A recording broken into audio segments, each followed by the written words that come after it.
Praise the Lord. சிறுவர்கள் மத்தியில் எப்படி ஊழியம் செய்ய வேண்டும்? இயேசு யார் என்று தெரியுமா? இயேசு எதற்காக உலகத்திற்கு வந்தார்? எதற்காக இயேசுவை சிலுவையில் அறைந்தார்கள்? அவர் மரித்த 3ஆம் நாள் உயிரோடு எழுந்தார், பரலோகம் சென்றார், அவர் மறுபடியும் வருவார். இயேசு அவர் கடவுள். நாம் பாவத்தை மன்னிக்க அவர் உலகத்திற்கு வந்தார். நாம் என்ன பாவம் செய்தோம்? கடவுள் வார்த்தையை மீறுவது, கெட்ட வார்த்தைகள், சுயநலம், ஒழுக்கக்கேடான எண்ணங்கள், கெட்ட செயல்கள், இது எல்லாமே பாவம். ரோமர் 6:23 பாவத்தின் சம்பளம் மரணம். நாம் பாவம் செய்தால் நரகத்துக்கு போவோம் சொல்லுகிறது. மத்தேயு 10:28 உடல் அழியும், ஆத்மாவுக்கு அழிவே இல்லை. நரகம் அது எப்படி இருக்கும்? மார்க் 9:48 உள்ள சாவாமலும் அக்கினி அணையாமலும் இருக்கும். அங்கு செல்ல வேண்டிய நம்மை இயேசு ஒருவர் மூலம் நாம் தப்பித்து கொண்டது எப்படி?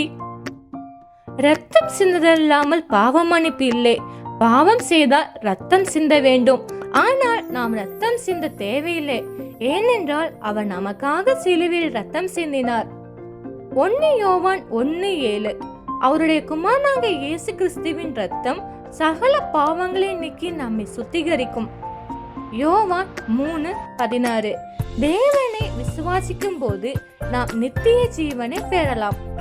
தம்முடைய ஒரே பேரான குமாரனை விசுவாசிக்கிறேன் எவனோ அவன் கெட்டு போகாமல் நித்திய ஜீவனை அடையும் படிக்கு அவரை தந்தருளி இவ்வளவாய் உலகத்தில் அன்பு கூர்ந்தார். ரோமர் 5:8 நாம் பாவிகளாயிருக்க இயேசு கிறிஸ்து நமக்காக மறைந்ததினாலே தேவன் நம்மேல் வைத்த அன்பை விளங்க பண்ணினார். தேவன் நம்மேல் வைத்த அன்பு பெரியது. நாம் பாவம் செய்தால் எங்க போவோம்? நரகத்துக்கு போவோம்.